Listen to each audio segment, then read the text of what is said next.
Welcome to Karibu Anawim's program, 15 Minutes at Dr. Zayli's Desk, where we explore topics related to living with a facial disfigurement. This program is for you, your loved ones, for educational purposes and professionals who would like to know more about living with facial disfigurement. Our presenters have lived experience, research background, or work with people living with facial disfigurement. It's important to begin the conversation with terminology that society understands and is clear. We use the word disfigurement as it is the medical and legal terminology. We recognise you may identify with other words such as visible difference or with your own diagnosis. Let's see where the conversation goes. So pull up a seat, grab a cuppa, and let's chat around the table with Karibu Anawim's 15 Minutes at Dr. Zayli's Desk. Hi guys, and welcome to today's episode, episode 22, number 22, would you believe? All right, last week, or in the month of July, we are learning about, or we're talking about life hacks, strategies and resources. Last week, we looked at what it was like to live monocular, or living monocular. And this week, as discussed, that's right, we're looking at books, games, and websites that may be of interest. Because we've got so many, I'd like to crack on with it. And the reason why I'm so far away is because that's what we're doing. Now, the first book that I've got for us, hopefully I can do this, I was practicing but I don't know, is Ride a High Pineapple by Jenny Woosley. And Jenny Woosley herself, the reason why I've selected all these books is because the authors all have a lived experience behind them. Jenny has Crouzon syndrome, and as you can see, I've ear tagged a little bit about the book that I would like to read. And this is I can't remember. Is it non-fiction, made up, or fiction? Whichever one. It's a made-up story, but it's based on some of her experiences growing up and some of her children's. Now, this is the Beast is a bully. Okay, just putting it in context. The Beast has taken upon herself to remind me that this fact on a daily basis, that she's not normal, yeah? The first time she hits me with her cruel words last year, my lame reaction was to burst into tears. That toddler-like behaviour delighted her, and she laughed hysterically at me, sounding exactly like the green-faced wicked witch of the West in The Wizard of Oz. The teasing freaked me out so much that I tried to avoid her. I walked around the class, the opposite direction to her, and sit as far away as I could from her. If she was at the back, I'd be at the front. If she was at the left side, I would be at the right side. Going from class to class, I'd ensure that she was meters away from me. Despite all my concerted efforts, it still happened. When did she call me fish face, or googly eyes, or popcorn, or whatever she felt like?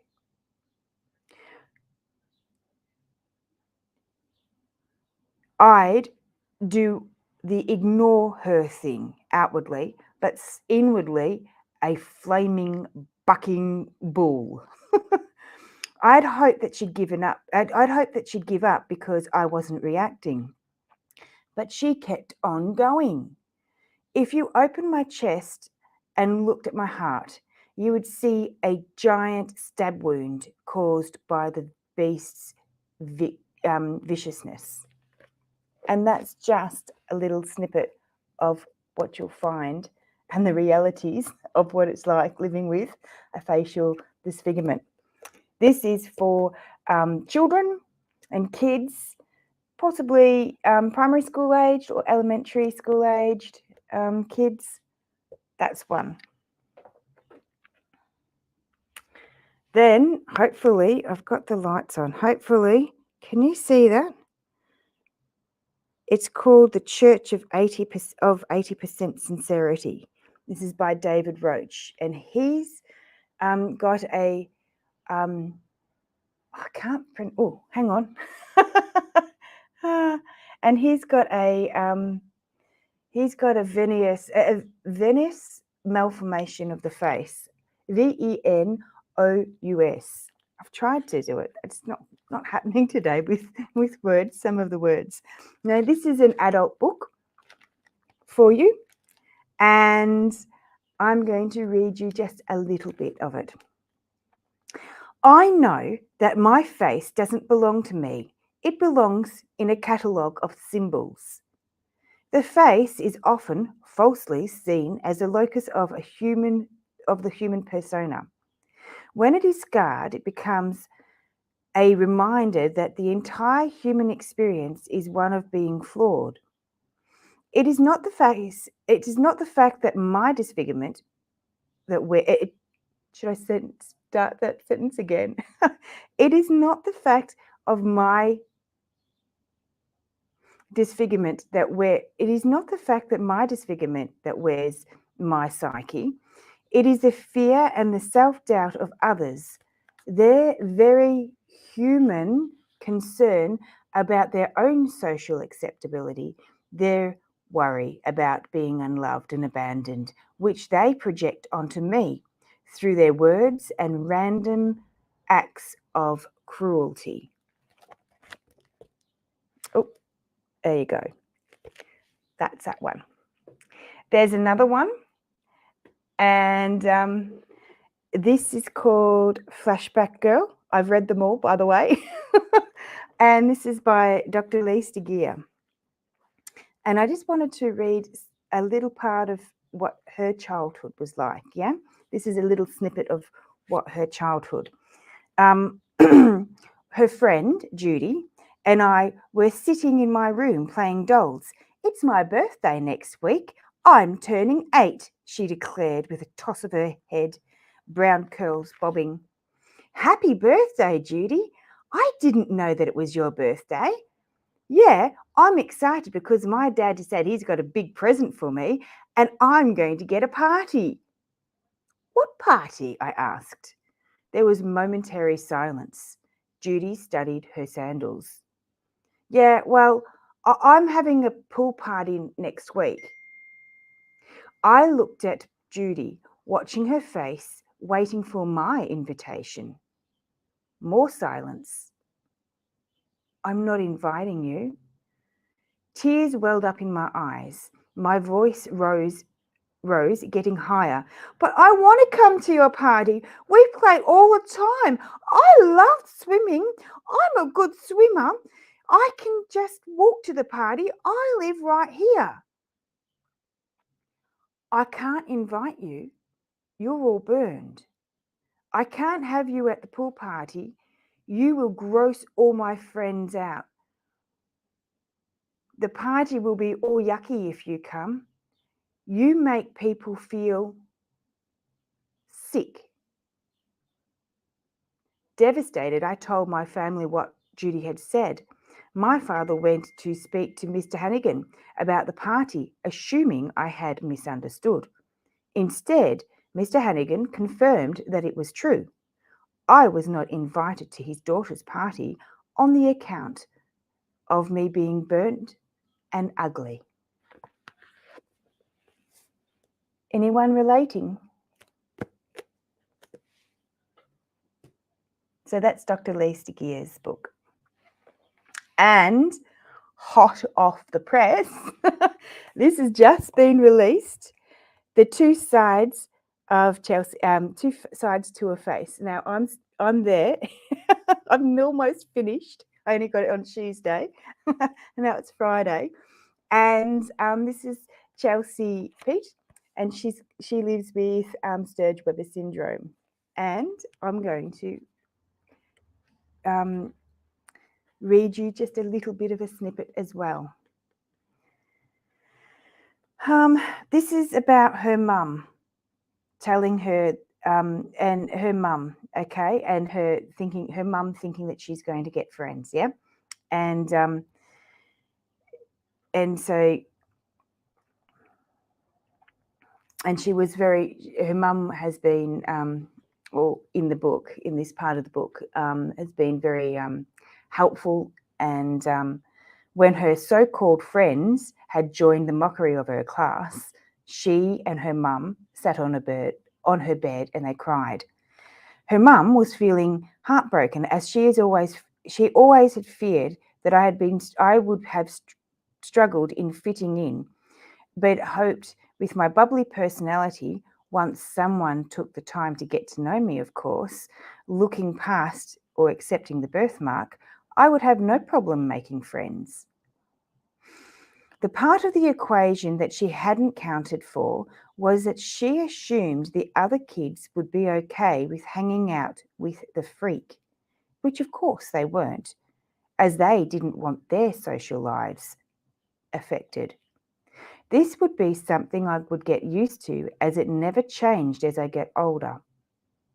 People didn't want their social lives affected. And there's just a little bit more from Chelsea that I'd like to read on the next page. It's only a few sentences. And this is what she went from, and this is what she went to, okay? Watching the world around me as I grew, I noticed more. I was seen less as the poor, unfortunate child, to suddenly the freak or disfigured girl, that thing on her face, which in turn began to affect how I saw myself. So these are quite powerful books. And as I said, I'm 3/4 of the way through reading that one. Hi to people who have come on.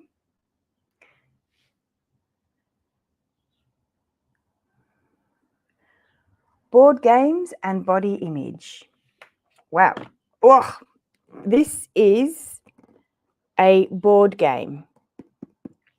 And it's done by it's Appearance Game, and it's done by the Centre of, can you see that? Oh, I always can't do it right. I do left when it's supposed to be right.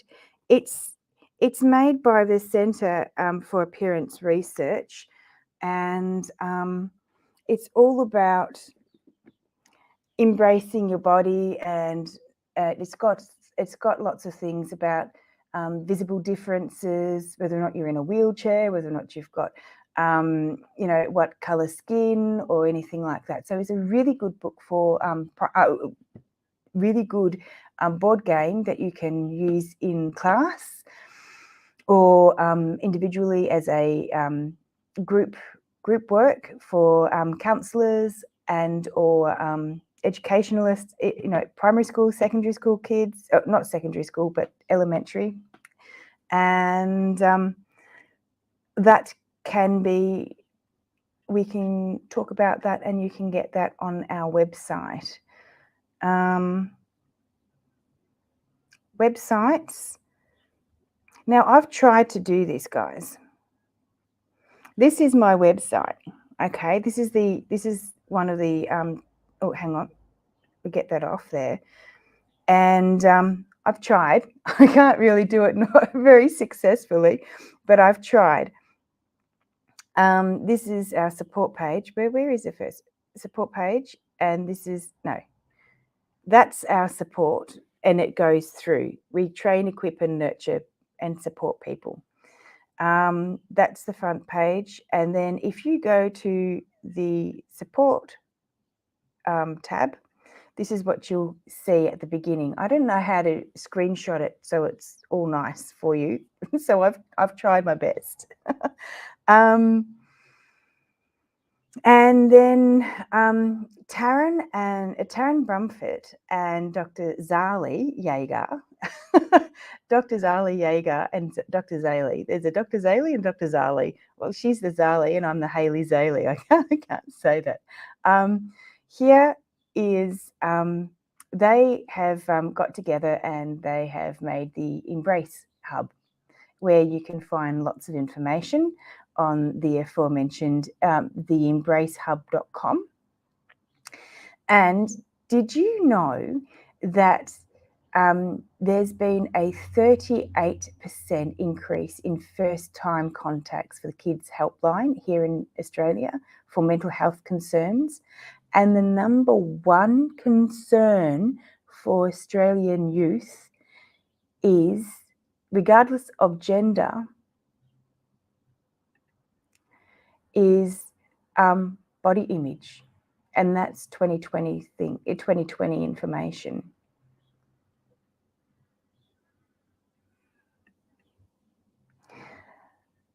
And our websites, that, as I said, with Taryn Brumfitt, we've also got international ones, Changing Faces, which I didn't put in, but just Google Changing Faces or Face Out, and About Face over in Canada. So that's good. And I think that's all that I've got at this moment in time. Please remember that it's okay not to be okay. And if you've got any questions or things, you can get back to us. And remember, it's okay to be not okay. And this week we're going to be focused on our pineal support, which is to help to reduce pain and stress levels as you do the pineal. That's it, not pineal. I'm having a difficult day with words today. Pineal support exercise. Let's find our little indentations at the side of our heads, almost lining up with the side of our eyes. Find the indentations and use the heel of your hand, not the heel, your palm of your hand, that we've also, into the things, and we find it, and then we breathe in and lift, and then breathe out. Ready? We're going to do that together. Breathe in, lift, breathe out, breathe in, breathe out,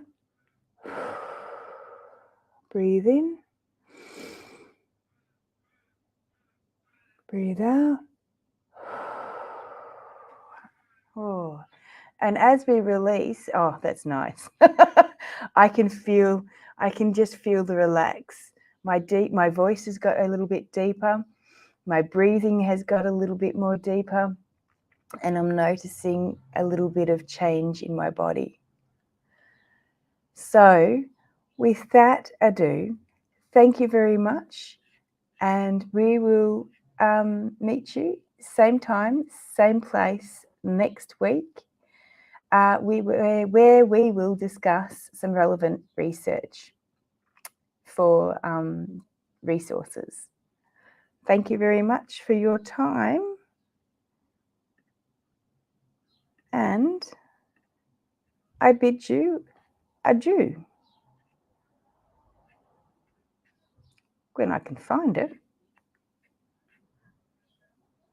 By golly gosh, Bye. it's the end of Karibu Anawim's 15 Minutes at Dr. Zaley's Desk. And that's a wrap for this episode. Thanks for tuning in. Please remember that all information given during this episode is for general application only. If you have any specific medical issues, as always, consult with your medical practitioner.